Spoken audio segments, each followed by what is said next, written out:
Gezegenimizdeki en uzak, en izole, en yalnız yeri hiç düşündünüz mü? Şöyle bir hayal edin, o kadar ıssız bir yer ki size en yakın insan aslında 400 kilometre yukarınızda, uluslararası uzay istasyonunda süzülen bir astronot olabilir. İşte bu mutlak boşluk diye düşündüğümüz yer var ya, aslında orası insanlığın en büyük hırslarının, en çılgın teknolojilerinin ve gelecekteki en çetin rekabetlerinin tam da kesişim noktası. Yani anlayacağınız bu boşluk aslında bir yanılsamadan ibaret. Tabii ki bu gizemli yerin bir adı var, Nemo noktası. Bilimsel adı biraz havalı, okyanussal erişilemezlik kutbu. Daha basit bir dille söylemek gerekirse, okyanusun tam ortasında, karaya en uzak nokta. Şöyle bir gözünüzde canlandırın. En yakın 3 kara parçasına da tam tamına 2688 kilometre mesafede. O kadar ıssız, o kadar kayıp bir yer ki 1992'ye kadar tam olarak nerede olduğunu bile bilmiyorduk. Bir bilgisayar programı hesaplamak zorunda kaldı. İsmi de zaten her şeyi anlatıyor. Nemo, Latince'de hiç kimse demek. Peki, bu kadar uzak, bu kadar yalnız bir yerde, yani kelimenin tam anlamıyla hiçliğin ortasında ne olabilir ki? İşte bu sorunun cevabı hikayeyi gerçekten ilginç kılan şey. Ve emin olun sizi çok şaşırtacak. Nemo noktasının ilk büyük sırrı için gözlerimizi gökyüzüne çevirmemiz gerekiyor. Çünkü burası bizim uzaydaki büyük maceralarımızın son bulduğu yer. Evet, aynen öyle. Dünyanın en yalnız noktası aslında bir uzay aracı mezarlığı, yani görevini tamamlamış uyduların, istasyonların, kısacası uzay çöplerimizin kontrollü bir şekilde düşürüldüğü yer. Onları güvenle emekliye ayırmak için seçilmiş devasa bir mezarlık. Ve sakın aklınıza öyle 3-5 parça metal gelmesin. Rakamlara bir bakın. 1971'den 2016'ya kadar 263'ten fazla uzay aracı kasıtlı olarak buraya, okyanusun dibine gönderildi. Resmen kozmik bir hurdalıktan söz ediyoruz. Peki bu mezarlıkta kimler yatıyor? Kimler yok ki? Sovyetlerin efsanevi Mir uzay istasyonu, Salyut istasyonları, sayısız kargo aracı. Ve evet, gelecekte bu listeye çok daha ünlü bir isim eklenecek. Uluslararası Uzay İstasyonu'nun ta kendisi. O da bir gün görevini tamamladığında buradaki yerini alacak. Tabi, bu işin bir de karanlık yüzü var. Uzmanların ciddi bir endişesi söz konusu. Atmosfere girerken tamamen yanmayıp okyanusa karışma riski olan hidrazin gibi son derece zehirli roket yakıtları. İşte bunların çevreye ne yapacağı büyük bir soru işareti.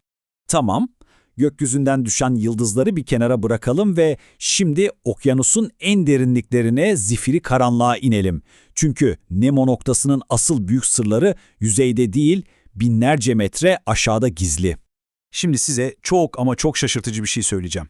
Biz komşu gezegen Mars'ın yüzeyini %100 oranında haritaladık.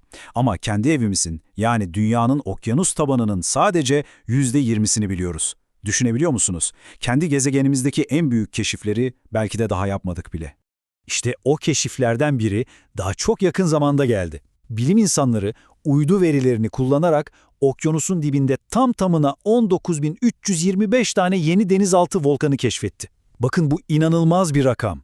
Bildiğimiz volkan sayısını neredeyse 2'ye katlayan devrim gibi bir buluş bu.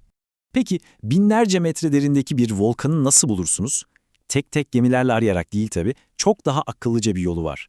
Şöyle düşünün, deniz altındaki devasa bir volkan kütlesiyle, yani yer çekimiyle üzerindeki suyu hafifçe kendine doğru çeker. Bu da deniz yüzeyinde gözle göremeyeceğimiz küçücük bir tümsek yaratır. İşte uydular tam da bu milimetrik yükseklik farkını ölçerek "aha, aşağıda bir şey var" diyor. Tabii bu kadar çok volkanın tam da burada keşfedilmesi bir tesadüf değil. Çünkü Nemo noktası gezegenin jeolojik olarak en hareketli yerlerinden biri olan meşhur Pasifik Ateş Çemberi üzerinde bulunuyor. Hani şu dünyanın en derin yeri olan 11.000 metrelik Mariana Çukuru'nun da olduğu yer. İşte orası. Tamam, uzay çöplüğünü anladık, jeolojik harikaları da gördük ama hikaye burada bitmiyor. Şimdi Nemo noktasının en yeni ve belki de en önemli katmanına geliyoruz. Derin denizlerdeki büyük jeopolitik mücadele. Bu yeni keşfedilen gizli kalmış manzara sadece bilim insanlarının ilgisini çekmiyor elbette. Asıl soru şu: onu kim kontrol etmek istiyor? Bu yarışta özellikle bir ülke çok öne çıkıyor: Çin. Ve hedefleri çok net, iki başlıkta toplayabiliriz.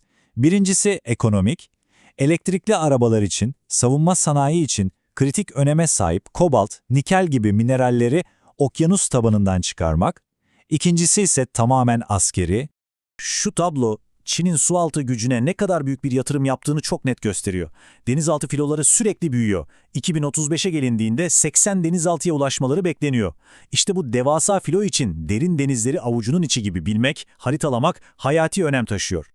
İşte işin kilit noktası da tam olarak burası. Çünkü masum bir madencilik faaliyeti gibi görünen şeyin çok ciddi askeri faydaları olabilir. Düşünün, deniz tabanını detaylıca haritalarsanız denizaltılarınızın nerede saklanacağını, nereden gizlice gideceğini bilirsiniz. Okyanusun ses haritasını çıkarırsanız sonarlarınız çok daha iyi çalışır. Yani o maden arama gemisi bir anda istihbarat toplayan bir platforma dönüşebilir.